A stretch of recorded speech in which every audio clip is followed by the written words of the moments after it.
वो बिरयानी जो बट रही थी शाहीन बाग में, वो कौन खा रहा था? जा के दूसरे लोग ही तो खा रहे थे। अब कहीं मजमा लगेगा तो 5,000 लोग तो मजमे में भी आ जाते हैं ना, कि कौन जमूरा नाच रहा है, कि भाई ये विपक्षी जमूरे नाच रहे हैं, तो उन्हें देखने भी आ जाते हैं लोग। कि शोएब जमई, अगर तुम्हारी माँ ने दूध पिलाया है तो बाहर निकल के खुद लड़ो, मुसलमानों को मत भड़काओ। या आम गरीब मुसलमान बेचारा 2 रोटी कमाने के लिए दिन भर मशक्कत करता है, उसको तुम वहाँ बिठा देते हो, हाँ, और खुद घरों में छुपकर बैठे रहते हो। मुझे लगता है ये शोएब जमाई, ओवैसी जी, ये पूरी कंपनी है इनकी। इनका काम ही यही है कि मुसलमानों को भड़काओ, बरगलाओ, डराओ और कहो देखो भारत में तुम्हें बड़ा प्रताड़ित हो गए। सीए लागू हो गया है, आप एज अ मुस्लिम इसको कैसे देख रहे हो? क्योंकि कई मुस्लिम संगठन हैं उसका विरोध कर रहे हैं। नहीं, देखिए, मैं तो स्वागत कर रही हूँ और मैं खुशी आपको चेहरे से झलक ही रही होगी कि मेरे वो हिंदू भाई जिनको नागरिकता मिल जानी चाहिए थी, जो बरसों से भारत में रह रहे हैं, जिनको अभी तक नागरिकता नहीं दी गई थी, या फिर उन कंट्रीज़ में जहाँ हिंदू अल्पसंख्यक हैं और उन्हें प्रताड़ित किया जाता है, उनके लिए भी भारत के दरवाजे खुले हैं। तो सबका स्वागत है। भारत तो बड़े हृदय, विशाल हृदय वाला देश है, जहाँ हिंदू मुस्लिम सिख ईसाई देखकर काम नहीं होता है, जहाँ सबके लिए हम हमेशा मदद के लिए, अभी आपने देखा होगा टर्की तक की मदद की हमने, तो हमारे तो मन ही ऐसा है। और अब मेरे हिंदू भाइयों को नागरिकता दी जाएगी, इससे ज़्यादा खुशी की कोई बात हो ही नहीं सकती। कई मुस्लिम नेता ऐसे हैं जो सीए के खिलाफ में हैं। जैसे ममता बनर्जी की अगर हम बात करें तो उन्होंने कहा था कि हम सीए बंगाल में लागू ही नहीं होने देंगे। असदुद्दीन ओवैसी साहब ने कल एक ट्वीट किया, उन्होंने उस पर लिखा ट्वीट में कि मुसलमानों को दोयम दर्जे का नागरिक बनाने के लिए सीए लाया गया है और ये विभाजनकारी कानून है, गोडसे की सोच पर आधारित। मुझे एक चीज़ बताइए, कानून तो ये आया है कि जो हिंदू अल्पसंख्यक कहीं होंगे उनको नागरिकता दी जाएगी, इसमें मुसलमान का नाम ही नहीं है। तो मुसलमान दोयम दर्जे का या पंचम दर्जे का या पहले दर्जे की बात ही कहाँ से आ गई? दूसरी बात, दोयम दर्जे का तो आप लोगों ने बना रखा था बरसों बरस। दोयम दर्जे क्या, किसी भी दर्जे के लायक नहीं छोड़ा था आपने मुसलमानों को।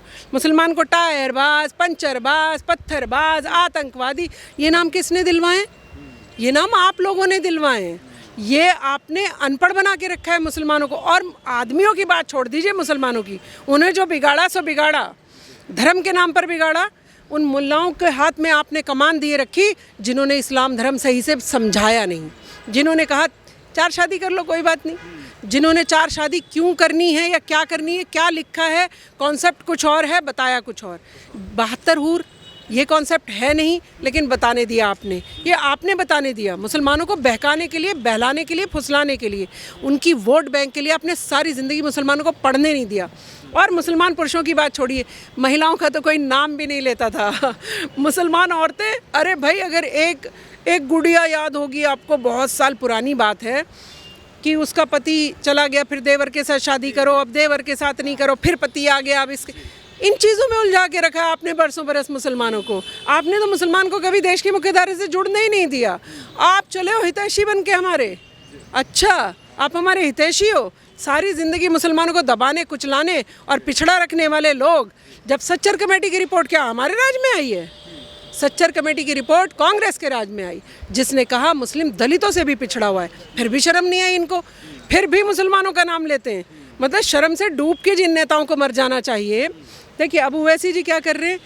कांग्रेस का जो था ना सिस्टम कि मुसलमानों की वोट लेने के लिए उन्हें बेवकूफ़ बना के रखना है, उन्हें ये धरना प्रदर्शन में फंसा के रखना है, ये अब ओवैसी जी राजनीति कर रहे हैं। तो कांग्रेस तो बहुत साल कर चुकी उस राजनीति को, अब मुसलमान भी जागरूक हुआ है थोड़ा। ओवैसी जी की राजनीति नहीं चलेगी अब ये वाली। आपने वोट बैंक की राजनीति बोला, लेकिन जैसे सीए लागू हुआ, कई नेता कह रहे हैं कि मोदी जी ने ये वोट बैंक की राजनीति करने के लिए सीए अब लागू किया। 2020 में आया था, 4 साल कहाँ था, सीए क्यों नहीं लागू किया? देखिए, कोई भी कानून आता है तो फिर उसको लागू करने के लिए थोड़ा प्रोसीजर होता है। और मैं बोल रही हूँ 24 में क्यों नहीं आएगा भाई? क्यों नहीं आएगा 2024 में सीए? 2024 में आएगा, हम तब भी उतने खुश हैं। 20 में आ गया था, तब भी हम इतने खुश थे। आपको तो परेशानी है कि मुस्लिम वोट बैंक ना छिटक जाए। मुसलमानों को कैसे बेवकूफ़ बना के हमें अब लाना है अपनी तरफ, मुसलमानों को डराना है, मुसलमानों को कहना है देखो देखो मोदी जी सीए ले आए हैं। मुसलमानों का इसमें कोई जिक्र ही नहीं है। मतलब देखिए, भारत का मुसलमान तो आराम से रह रहा है देश में, गौरवान्वित महसूस करता है भारतीय मुसलमान, गर्व से रहता है भारत का मुसलमान। ये क्या चाहते हैं कि भारत का मुसलमान कहे हम बड़े दुखी हैं, हम पीड़ित, अरे हम नहीं हैं भाई, ये भारत ही है जो मुसलमानों को गले से लगा के देश की मुख्यधारा से जोड़ने का काम करें प्रधानमंत्री श्री नरेंद्र मोदी जी। तो मैं तो बोल रही हूँ कि मुसलमानों और हिंदुस्तान भाइयों सारे गलती मत कर देना, इनके झांसे में नहीं आना आपको, इनकी ये चंगू मंगू नेताओं की ना बातें नहीं सुननी है आपको इनके चंगुल से निकलना पड़ेगा और बताना पड़ेगा सीए का मुसलमानों से कोई लेना देना नहीं है। हम भारत के लोग जो हमारे हिंदू भाई अल्पसंख्यक रह रहे थे कहीं या प्रताड़ित थे या जो कई साल पहले हमारे देश में आ गए, उन्हें नागरिकता नहीं दी गई, आज हम उन्हें भी मूलभूत सुविधाएं देने की तरफ लेकर जा रहे हैं। तो ये दिल बड़ा करिए, खुशी से लीजिए। और मुसलमानों को तो इस्लाम धर्म भी यही सिखाता है ना, आधी रोटी आप खाते हैं आधी पड़ोसी को दीजिए। तो आप किस तरीके के मुसलमान हैं भाई? वैसे जी से पूछ रही हूँ मैं, कैसे मुसलमान हो? कौन सा इस्लाम पढ़ लिया आपने? आइए किसी दिन 2-4 हो जाएं, ले आइएगा किसी दिन ओवैसी जी को मेरे सामने, करेंगे इस्लाम धर्म पे चर्चा उनके साथ। कई विपक्ष के नेता हैं ये कहते हैं कि सीए से मुस्लिम को क्यों दूर रखा गया है, मुसलमान क्या बाकी देशों में प्रताड़ित नहीं हो सकते हैं? नहीं, मुसलमानों को दूर थोड़ी रखा गया है। देखिए, एक कैटेगरी, ये आज की नहीं 2019 की बता रही हूँ मैं आपको, 20 की, मुसलमान भी अगर कोई नागरिकता लेना चाहता है भारत की तो वो लगाए एप्लीकेशन, कोई दिक्कत है तो एप्लीकेशन लगा सकता है, ये कानून कहता है। तो वो काम नहीं करेंगे, मतलब इनके घुसपैठी रोहिंग्याओं को घुसेड़ लो भारत में तो ये सारे, तब मुसलमान सेफ हो जाएगा। रोहिंग्या की वजह से ही तो मुसलमान बदनाम हैं, आप समझिए। ममता बनर्जी क्यों चल रही हैं कि हाय मेरे रोहिंग्या अगर बंगाल में ही रह गए मेरे, तो भारत में जाके ये सब चीज़ें कौन करेगा? चोरी, अपराध, डाका, डकैती, लड़कियों का ये बलात्कार, ये सब कौन करता आया है? ये रोहिंग्याज ही करते आए हैं। तो उन रोहिंग्याओं पे अंकुश लगाना बेहद ज़रूरी है। तो ममता बनर्जी और ओवैसी की तो इच्छा आप मार रहे हैं, आप मुसलमानों को देश की मुख्य धारा में जोड़ देंगे तो उनके हाथ से तो सारे मुसलमान निकल जाएंगे, फिर वो बेचारे किस पे राजनीति करेंगे?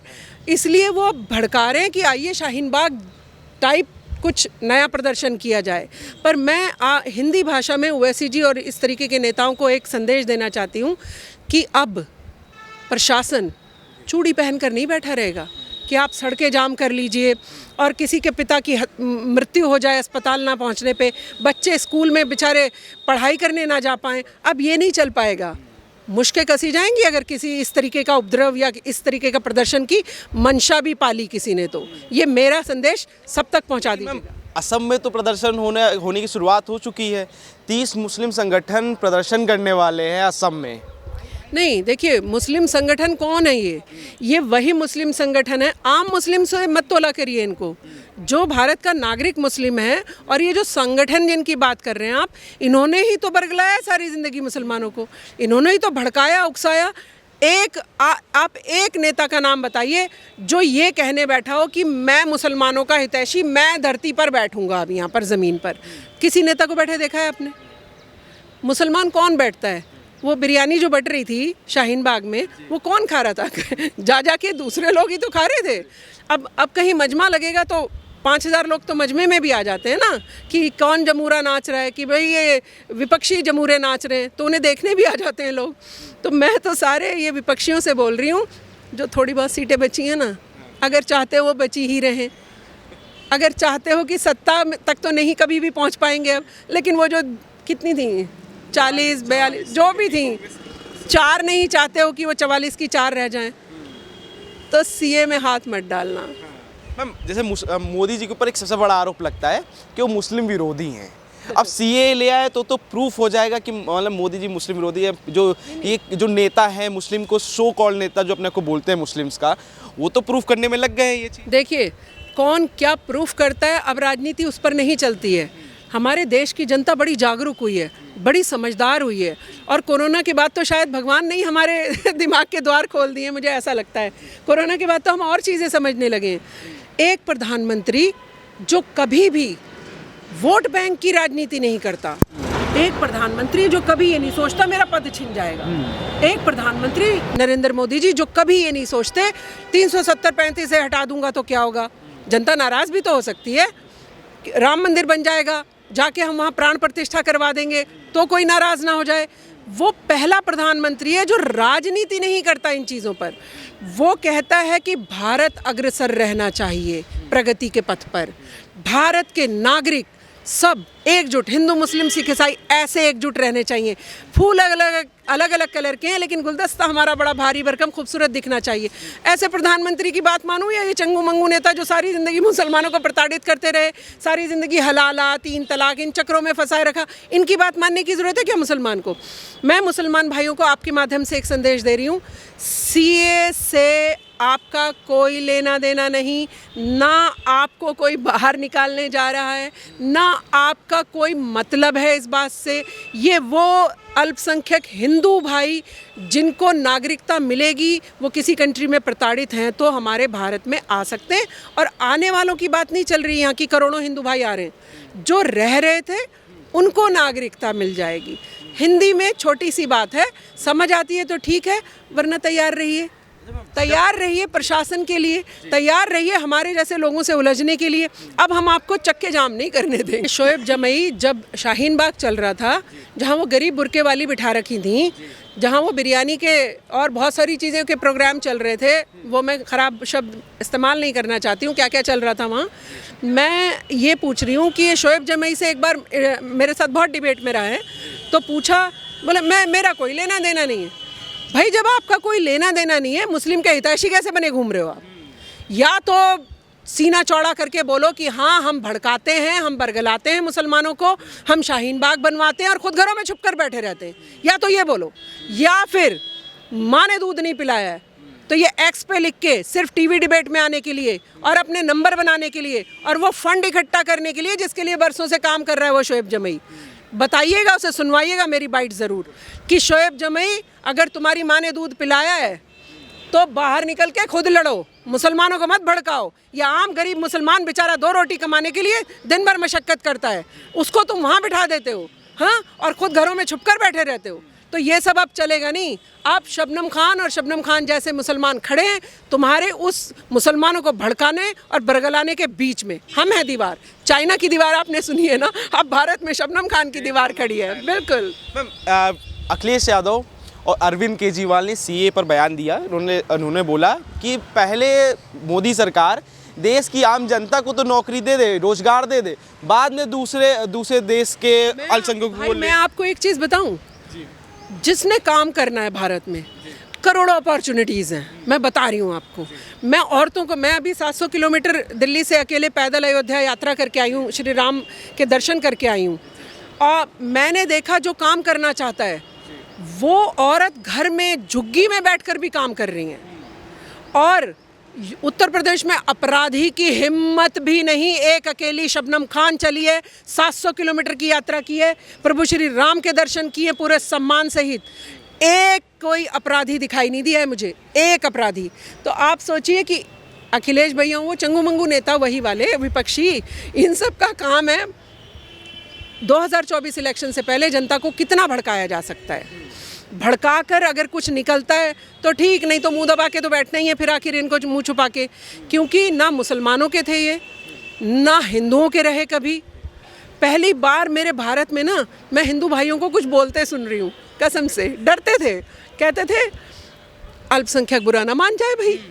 अरे भाई वो अल्पसंख्यक मुसलमान बुरा ना मान जाए मेरी बात का, क्योंकि जेल किसको होगी, बेचारे हिंदू भाई कोई होनी है, क्योंकि मुसलमान की राजनीति करने की वजह से निष्पक्षता नहीं रहेगी कानून में। आज निष्पक्ष है कानून, अगर एक पुलिस वाले ने गलती की सस्पेंड कर दिया गया उसे, वहाँ भी इनका हल्ला जारी है। एक कानून कहता है आप बाहर सड़क पे नमाज मत पढ़िए, कानून कहता है तो हमें घरों में जाना चाहिए, हमें इज्जत के साथ अपनी उस जगह पढ़ना चाहिए नमाज जहाँ हम पढ़ सकते हैं। फिर भी उस पुलिस वाले की भी गलती थी कि उसने लात मारी, उसको सज़ा दी कि नहीं दी। आप तो कहते हैं कि मोदी जी निष्पक्ष ही नहीं है, इससे बड़ी निष्पक्षता क्या है। और आप एक चीज़ और देखिए, आपके इस तरीके की हरकतों से फिर भी निकले हुए हैं सड़कों पे, जब सारा मामला समाप्त हो जाता है तब ये लोग भड़काते हैं, देखो देखो मुसलमान के साथ ऐसा हो गया। ऐसी घटनाएं हिंदुओं के साथ हज़ारों घटती हैं, हिंदू भाई बाहर नहीं आते हैं क्योंकि वो देश के कानून को मानते हैं, वो असली देश के संविधान को मानते हैं और उन्हें पता है भारत हमारा देश है। मुसलमान को भी पता है भारत हमारा देश है, पर ये उन्हें मानने नहीं देना चाहते कि भारत आपका भी देश है। आप, हमारा तो इस्लाम धर्म कहता है, हमारे प्रोफेट मोहम्मद जिनके हम फॉलोअर हैं वो कह कर गए जिस देश में रहते हो, जिस देश की रोटी खाते हो, उस देश के कानून को मानो। तो आप जब उस देश के कानून को, जब आपके ही धर्म वाले कह कर गए हैं, आप उनको भी नहीं मानते, तो क्या आप मुसलमान भी हैं या नहीं? क्वेश्चन मार्क है मेरा। मुझे लगता है ये शोएब जमाई, ओवैसी जी एंड ऑल, ये कंपनी जो है, जो कंपनी यही काम चलाती है, ये पूरी कंपनी है इनकी, इनका काम ही यही है कि मुसलमानों को भड़काओ, बरगलाओ, डराओ और कहो देखो भारत में तुम्हें बड़ा प्रताड़ित हो गए हो। देखो देखो, भारत का मुसलमान सर गर्व से ऊंचा करके रहता है, और मोदी जी के राज में तो और भी ऊंचा करके रह रहा है। ये मैं आपको बता रही हूँ।